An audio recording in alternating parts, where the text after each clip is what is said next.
Swayam Prabha. Digital India. Educated India.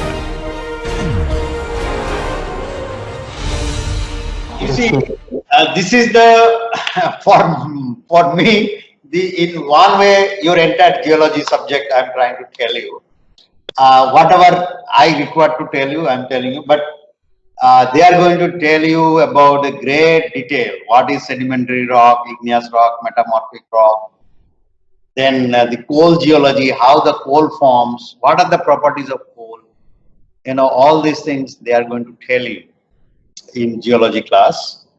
But here, I'm just going to give you a glimpse of it, whatever you require to know for this class, because I know parallelly you'll be doing that. So your geology class started already, or it will start? Yes, sir, it started today. It was already done, sir. Okay, very good. So please pay attention to that also. It is also very important subject for you. Because this semester, third semester for mining engineering boys and girls are very crucial. Okay, we introduce many new things to you. Like there will be development of mineral deposits. It's a very new thing, explosives, and how does it behave? You know, those are very interesting stuff. You will be learning this third semester. Now you know how the earth, this is all, everything, whatever I have shown here, you will find in internet. So there is nothing new here, what I am going to tell you. I even got everything from internet, but whatever is required for this class, I am telling you. So, as you know, if this almost over 6,000 kilometer is our radius of Earth. 6,448, I think, on an average. Now, out of which we are in here basically in this Earth crust, okay, in this place. Now, which is about 8 to 40 kilometers. We never go to 40 kilometers. In mine, maximum so far we have gone about 3.5 kilometers in South Africa. In India, we have gone up to 3 kilometers, I think 3.1, just above 3 kilometers. That is the polar goldfield. And it was stopped for various reasons. Some are technical, some are non-technical. The technical being it was heating up very quickly. This is number one. Number two was the gold deposit also falling very rapidly, so it was not becoming economical anymore. So the government has decided to stop that operation. Now, if you come to Earth crust, you know, there are many things. You have ocean, you have mountain, you have normal flatland. So the minerals and all these things will be in this Earth crust either below the sea or below mountain or inside the mountain or in a flatland. Like in the coal, mostly we get in a flat type of land. So whatever we are talking is mostly about, let's say, 3 kilometers, not beyond that for a mining condition. For a tunnel condition, we are talking maybe in hundreds of meters, maybe 200, 300 meters. This is what we are talking about for tunnel. It starts about 50 meter, 30 meter. You know this metro. Have you gone by metro, the underground? How many of you gone? Or Yes, at sir. least you have ride a metro which went underground. Yes, sir. You have gone. Some of you must have gone. I think Delhi Metro also there are some underground thing. Calcutta Metro there is substantial part is in underground. I think some other metro is also in underground. Mostly in the city they have to go underground because there is no space in the overground. But I think in Bangalore Metro, I'm not sure how many kilometers. Very less, I think, in underground. Mostly, they are made on the surface. So what I'm trying to tell you is, whether it's a 3 kilometer below or whether it's a 100-meter below, it doesn't matter. The moment you are going underground, you have to be careful and you have to know the structure what you are going to make. They will be stable. I think this is a news for you if I tell you, let's say in a normal coal mine, normal in the sense which is giving a production of, let's say, from underground 3 million ton per year. If a coal mine, let's say it's a high capacity coal mine, 3 million ton, then kind of road we create in underground. Okay, this is in 50-60 kilometer. Okay, so you cannot believe we create almost 50-kilometer road in underground. You know, when I tell it to our mechanical professors or civil professors, they get amazed that there is a 50-kilometer road in underground because of traveling of this, our mine vehicles, you know, the conveyor belts and all this other stuff. So there is a whole, you know, you may call it a town. Just people do not live there, but we have rooms, we have galleries, we have roads, you know, and vehicles are moving in underground. If you just go underground in any mine, you will see it's a normal. What is happening on the surface, similar thing is in the underground. So underground space technology now picking up very much in most of the advanced countries. Like if you go to Singapore, okay, their entire storage facility, starting from potato, onion, anything, the storage facility is in underground. Then their underground bus stations, you know, because they do not have land on the surface. So they are using underground space very, very effectively. Okay. Because if you do not find space on the above, there is a whole lot of space there, you know, below. Just we have to dig in there and go out there, and that's it. The space is available to us. We have to just make sure they are stable and safe, and the human being can go there and do work. That's it. There are many physics laboratories are coming in underground. See, there are many, I think you have heard one in Switzerland. They have made one, I'm forgetting the name of that. They did that atomic experiments, that how the Big Bang theory, you know, they're trying to prove that. And they were trying to hit two protons together. And that end, I think somebody can remember that name. I'm forgetting the name of that place. God particle experiment. Yes, right. And that, to do that experiment, you know, they have to make so much of tunneling. And you know who made that? It is the starting with the rock mechanics people who designed first and said, yes, it is possible. We can make it for you. Then there is a called URL. It is not the computer URL. It's called Underground Research Laboratory for physics people. Like you are talking about this particle, cosmic particles, which affects the physics experiment on the surface. But if you go 1 kilometer below in underground, that effect is gone.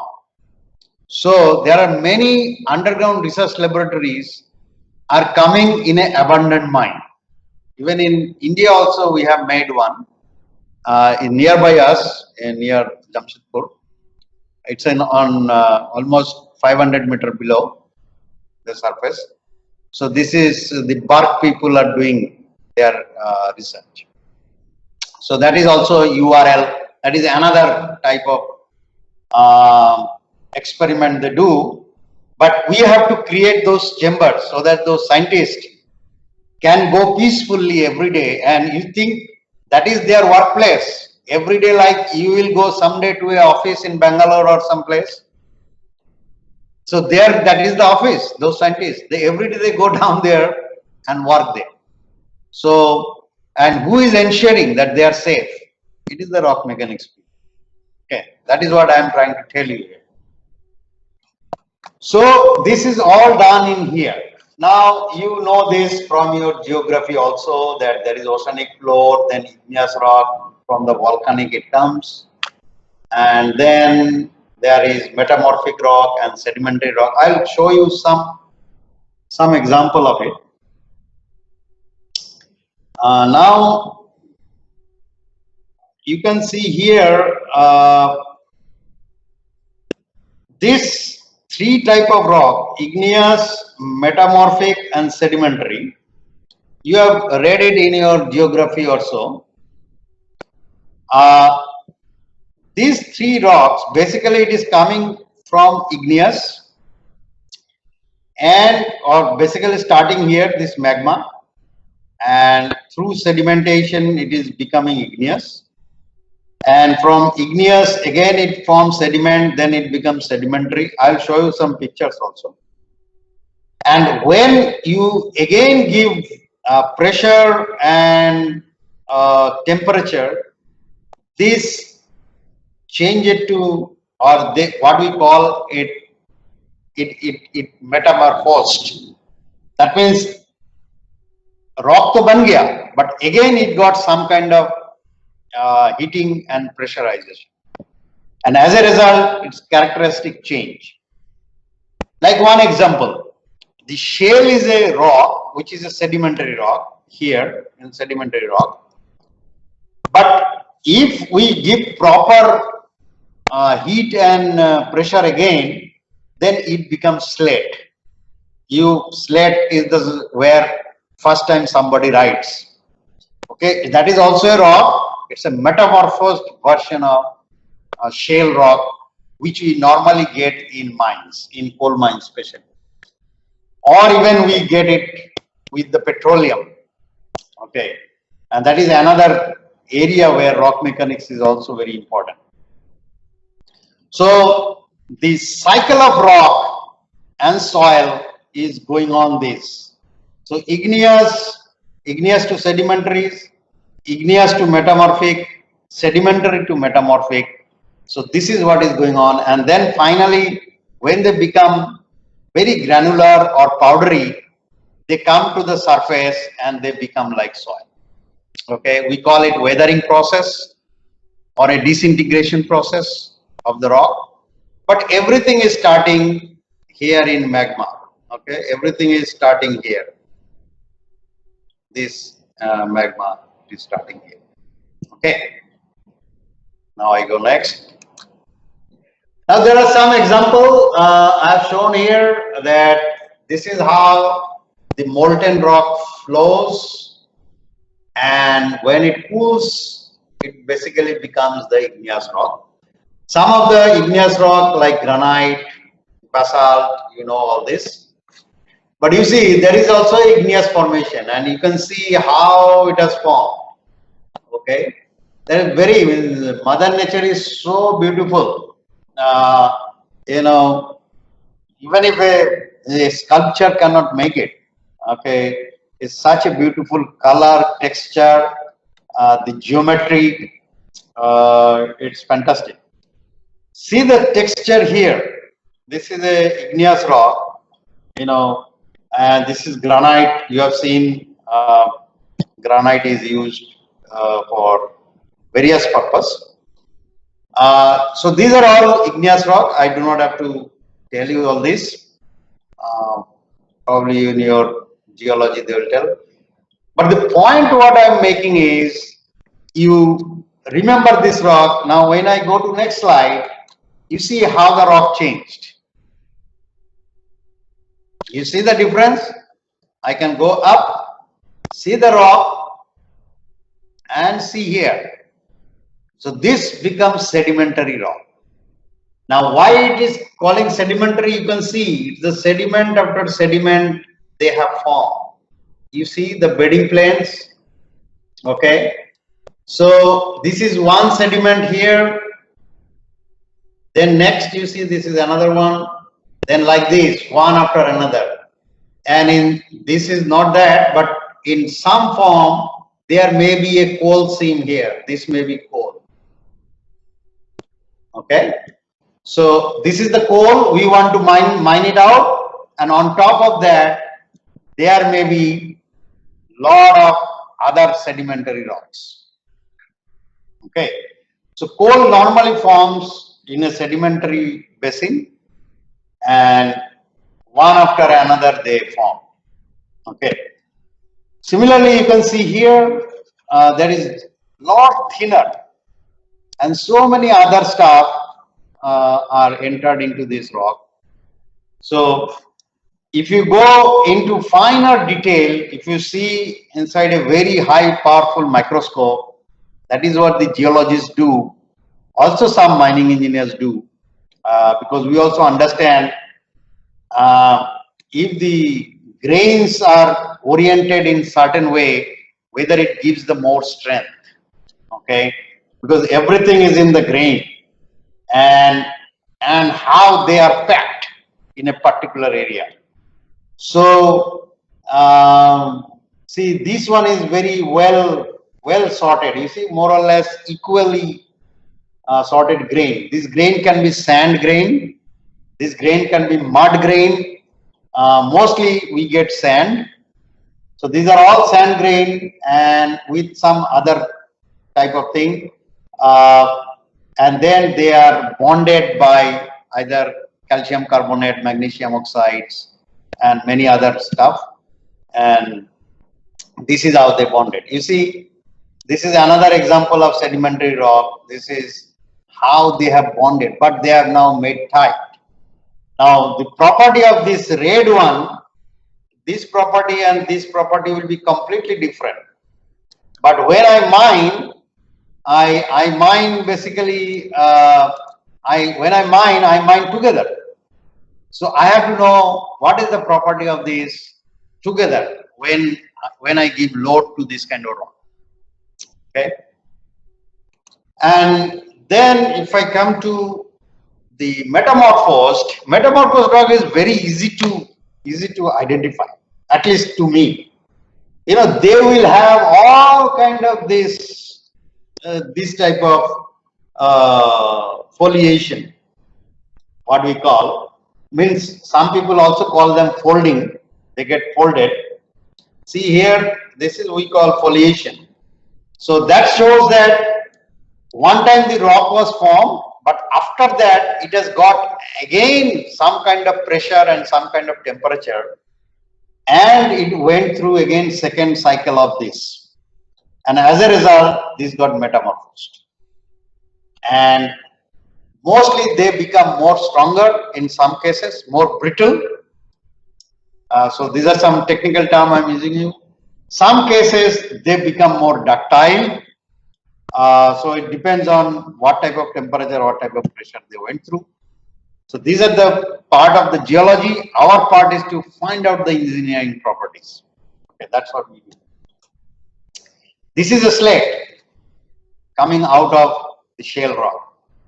Okay, so these are the different properties of, or the different types of rock.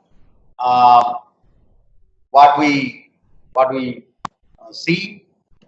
And from next class, I'm going to start that with the solid mechanics first, and then we'll gradually come to rock.